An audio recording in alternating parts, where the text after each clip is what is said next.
Hey there everyone, welcome to Tales in Text and I'm your host Nisha. So in today's episode, I'm going to be taking you through a tarot spread that I created just today and which is based on the structure that I use regularly for my books and tarot review videos.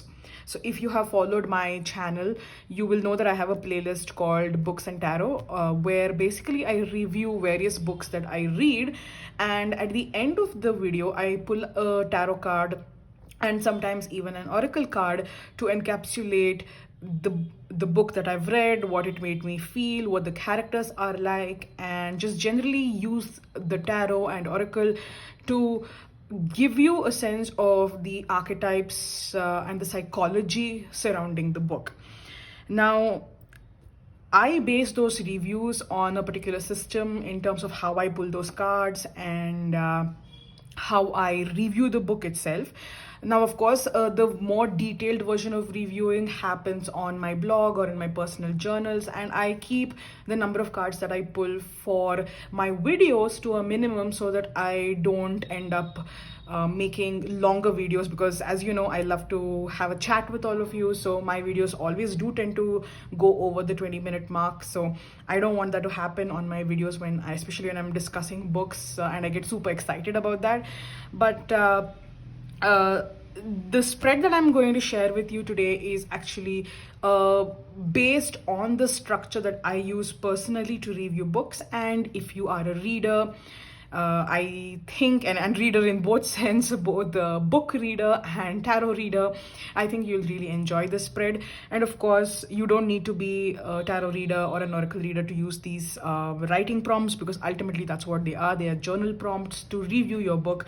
So I will just flip the camera over and I'll just take you through the prompts that I've created. I call it the book review tarot spread, and I'll just take you through what this spread is about, what questions I have included, just general information about the tarot spread. So I'm going to flip the camera, then I'm going to be back after I explain the spread to you to do a sample review of this book, just to give you a sense of how you can pull your cards and how you can review your books, and so that you can take over and in your own personal readings and just use the tarot spread, the book review tarot spread that I have created to review your books, to write about your books, and just have fun with books and tarot. All right, I will see you soon again on this side. So here we have the book review tarot spread, and I just thought I would talk a bit about the questions that I have created for this spread so that you can get a sense of what questions to pull your cards for, or if you want to just journal about them. And this is the way I have kept the spread card layout. Of course, you can choose to keep any layout you want, but I just thought this looked really pretty, so I have chosen this. So there are 8 questions in this spread, and if you want a thorough review of your book, I think this entire 8 set of questions would work wonderfully for your book review. But of course, you can pick and choose which questions to work with. Now, the very first question I have is, what theme or a message does this book have? So just encapsulate what message you are getting from this book. The second is, what are your personal thoughts about this book? Do you like it? Do you not like it? Do you have any particular reflections about this book? It could be positive, negative. Just pull a card to encapsulate what your thoughts are about this book, and whether this the message of the book lives up to what you think about the book or not. Next, choose a major arcana card to describe the evolution of the storyline. So as you know, the major arcana cards represent an ascension or an evolution. So at which point of the major arcana does this storyline take place? And adding to this is, what cards embody the archetype of the characters. So is there a particular court card that you think resonates very well with a particular character, or some minor arcana cards that mimic the traits that the characters possess? And just pull those cards. The next question that I have is, what cards are representing what is missing in the book. What do you think is the missing element that could have made this book better or more impactful? So pull a card that you think is the missing alchemy. And finally, what are the lessons that you can take back from this book? It could be positive lessons that you want to implement, or negative lessons that you don't want to implement, or which is sort of like a cautionary tale. So you can choose that. Now, these two questions basically talk of your reading experience. So pull a card which tries to get as close to what your reading experience with this book was.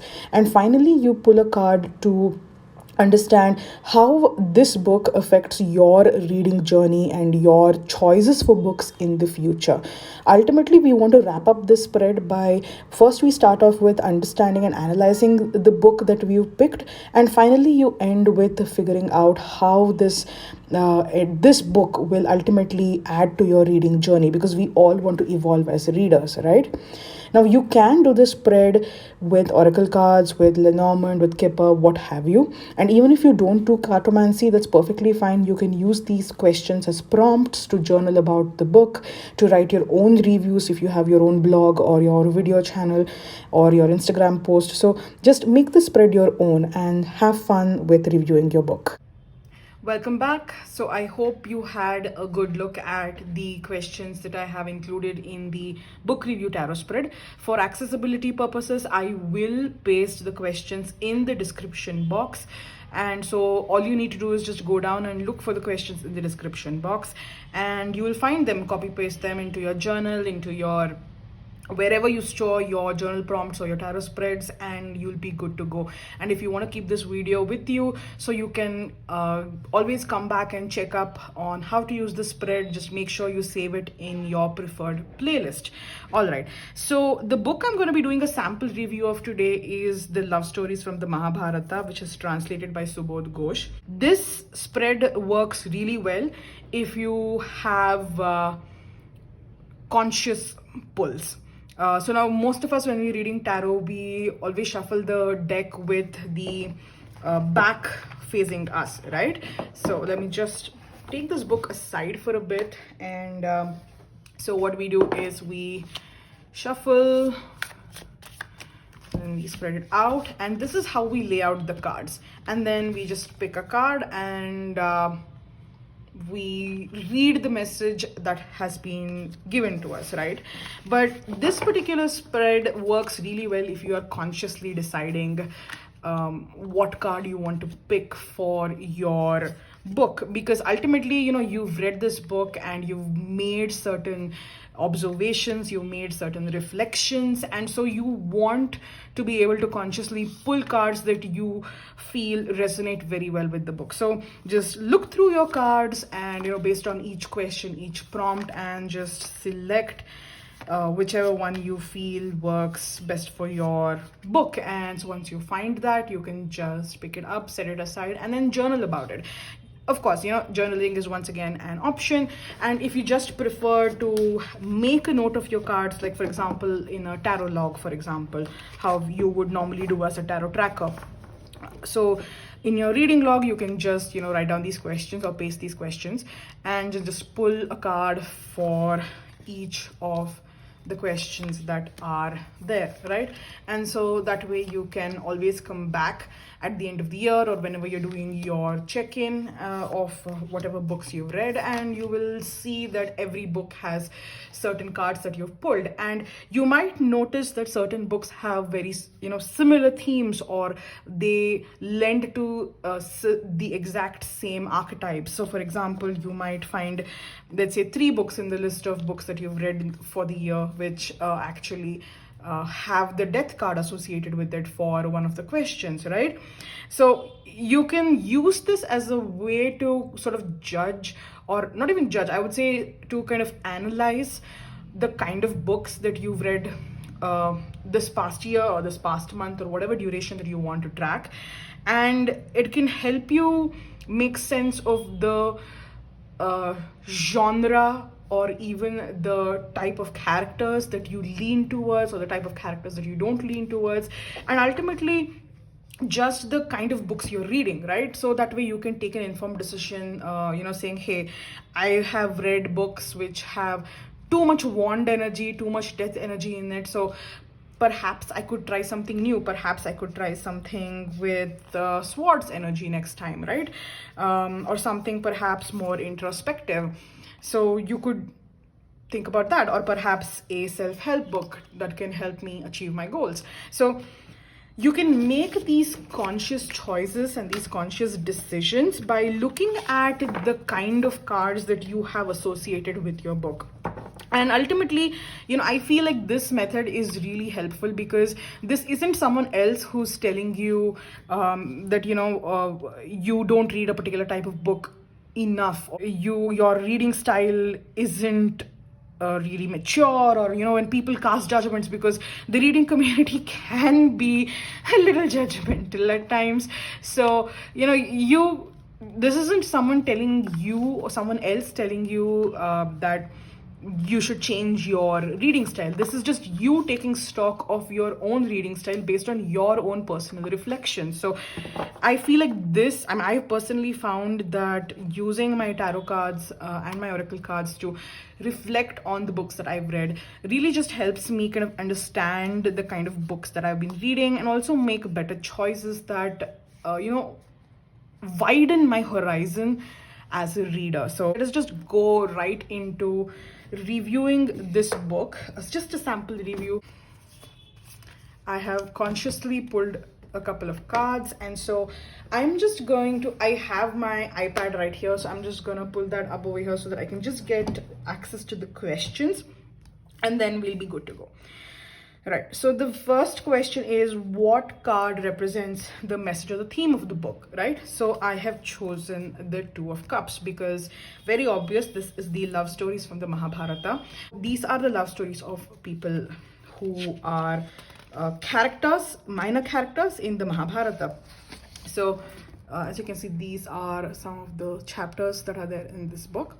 And so ultimately, because this is a love story, for me, the Two of Cups encapsulates this book really well, because Two of Cups is traditionally associated with love, with romance, with partnerships of some kind, and so where the emotion is usually positive, right? So for me, this is the theme of the book. What cards represent my thoughts about the book? So while this was a representation of the theme of the book as intended by the author, this card, which is the Seven of Cups, represents what I thought about this book. I felt that because there are a lot of sections in this book where, of course, it's a love story. These ultimately they do end with the couple getting together, but you also get to understand about the facade that people put on, you could say. And so for me, this card, especially this imagery, this particular Seven of Cups, really talks of maintaining this facade, where you portray something, but you might be feeling something else. So there's a sense of illusion that once you break apart, you can get to the meat of the emotion behind it. And what major arcana card describes the evolution of the narrative or the storyline? So now I have chosen the Wheel of Fortune. The major arcana represent a journey of evolution from one state to another. Usually it is hoped that the evolution is from a state of not knowing to a state of knowing and enlightenment. And so there are different stages and aspects within a person's life wherein it isn't necessarily linear. That is, it doesn't always have to happen from the fool to the world without any deviation. You keep going backwards and forwards and backwards and forwards. So there's an evolution, there's a devolution, right? So it can happen in either way, and it doesn't necessarily have to be, again, a linear devolution either. You can jump cards and go very, very further back, or jump cards and go very, very further forward, depending on your personal life experiences. So when ultimately, the major arcana represents the core archetypes of life itself, the core archetypes of the human psyche. So when I was reading this book, to me, it represented the Wheel of Fortune. Mainly because the wheel is very turbulent, right? To me, the wheel is very turbulent because there is this internal struggle, and there's also the struggle of the self with the outside world. And it's a lot about coming to terms with what you truly want out of your life and what life is offering you. It's about making peace with certain decisions. It's about choosing whether to go along with the wheel of fortune, with the wheel of fate, or to really try to wrestle that control from life and to make things happen the way you want. So there are a lot of things related to the wheel of fortune from this book that I felt personally resonated, and so I've chosen this card. What cards embody the archetype of the characters? Now I have chosen the moon for this. Of course, this in my spread I did mention that you could choose a court card and some minor arcana cards, but I've kind of made it my own for this because as I was going through my deck, I didn't feel like any particular court card resonated with this book, because ultimately there is such a diversity of stories that there is not a single court card that I can choose. But of course, if your book has a single protagonist or just a certain set of characters, let's say 3 or 4, then you could choose to pull cards for each person if you wanted to. Now, for me, the reason I have chosen the moon is because ultimately there's a lot of back and forth internally within the characters themselves. And this is also shown in subtle behavioral traits to other people. When I think of the moon, I think of illumination of the inner landscape, but also how that inner landscape starts to slowly show up outside, if not in very strong ways. Like, it doesn't get illuminated like the sun, right? The sun is super bright, so it's very obvious what's happening.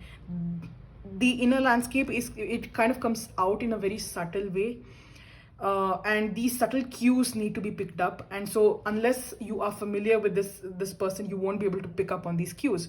Or unless in this case, you're in love with this person, and so you genuinely want to know how they feel, or you want to know how you can best make your case to be with them, and so you pay more attention to every act that they do. So no matter how subtle it is, you can find out that change in the inner emotions. And so for me, the characters represented that. What card or cards capture what is missing in this book? Many of us will feel that there was something that could have been done better, there was something that was completely missing, or there was something that you personally would change if you were writing this story, right? So go ahead with that frame of mind and select a card which you think would have been a great archetype or human element to add into the book, whatever book you're reading, to make it better, to make it more impactful. I chose the Empress purely because, now if you've seen one of my videos, I have made a video where I talk about how the Empress to me represents more of a queenly responsibility of someone in power than just the fertile fecundity of the Empress that is very popular in tarot circles today. And that is exactly why I've chosen that here, because in Hinduism, in India, there is this expectation, there has always been this expectation of women being a certain way, to be considered to be pure, and to have a good character, right? And so again, similarly in this book, the women of this book are expected to behave in particular ways. They're expected to accept whatever offers come their way, proposals come their way. They're expected to accept life as it happens to them, and they're expected to toe the lines. There are some women who do that, who do fall into that trap, as I call it. If I were writing a modern reinterpretation of these stories which are there in the epics, I would try to champion female empowerment and the empowerment of other genders, because that is something, that diversity is something that we need today. And especially when it comes to reinterpreting epics and religious or spiritual texts, we need to look at them from the current lens as opposed to when they were written thousands of years ago. So that's why I've chosen this card. So what lessons can I take from this book into my world? And the main thing that I had in my mind when I chose the Hermit is that when you're reading epics or when you're reading reinterpretations of the epics, you should never read them from an isolated perspective. That is, this text should not be the only text that you read. Ultimately, because especially in Hinduism and in Indian culture, these epics, the Mahabharata, the Ramayana, they impact religion tremendously, because characters like Rama and Krishna are considered gods. And so what happens in these epics, they translate significantly into real life, because they have they are given a religious fervor or a religious bent of mind. And so when you are reading texts like these in particular, it should never be in isolation. And to me, the hermit represents isolation, one of the meanings. And here I believe that, in order to gain enlightenment, which is the lamp light over here, we should couple these books with critiques of epics, or with other perspectives by other writers who are more diverse in their background. And so that would give us a more well-rounded perspective to allow us to take decisions in terms of what we want to believe in, and how these stories translate into our religious and spiritual beliefs. So that is one lesson that I want to take away from this book, and so I've chosen The Hermit. What card best describes my reading experience? Now, for that, I have chosen the Daughter of Swords. I read this book when I was in my late teens, when I was like it was going through this phase where I was transitioning from one genre to another. And so this was one of the first books in the whole the epics genre that I had picked up, which was outside of the conventional narratives. So when I say conventional narratives, the translation of the Ramayana and the Mahabharata in its abridged version. I was experimenting with reinterpretations of the epics and stories within the epics which were not known to me at that point. And so that represents to me the swords element, which is basically an expansion of the intellect. But again, the Daughter of Swords, because I'm still stepping into this world. I don't know what I'm doing, I don't know what I'm looking for, but I'm excited. I am trying to find the best resources to critically engage with in this genre, and I'm excited to expand my intellectual horizons. So my reading experience with this book has been the Daughter of Swords. How will this book inform my reading decisions? And once again, I have chosen the Seven of Wands, which to me lends a bit to the Hermit, and also towards as a nod towards the translation of this book. Now, whenever I look at the Seven of Wands, especially with this particular imagery, I always think of this, again, the word isolation. Not exactly isolation, it's sort of like this defiance, standing apart, being singular, and wanting to be different. You want to stand apart in what you read, because you don't want to follow the crowd in terms of the wide-held mob belief, by taking everything in these books or books like these as of religious value, but rather to critically engage with it and to be that guiding light to other people who may want to critically engage with these books but not know where to seek information from. Engaging with these texts as just pieces of literature and not as the law. Now, the second thing I just want to talk about is just the translation, and why the Seven of Wands kind of speaks to this in terms of the translation, and how this will impact my further choices in reading. Is that Subodh Ghosh, while a good translator, has a very detached perspective when he is, or a detached voice when he is translating his books. And so if I want to choose more books, I want to make sure that there is more warmth and welcoming nature in that tonality of translation, so that it just becomes a better reading experience. So this is a sample reading for the book review tarot spread. So just give it a try. You can go back to the timestamps where the questions are there if you want to take a look. The questions are also, like I mentioned, in the description box, so be sure to check it out. And do share this video with your book lover friends and other tarot readers if you feel like they can find value in this video, so that they can use the spread. And do let me know in the comments, did you try this out, which book you reviewed using the spread, or which book you want to review using the spread. And do share your book reviews too. I'll take a look. So alright, thank you so much for watching, and I wish you a happy December. We are almost at the end of 2022, and I will see you soon. Bye bye.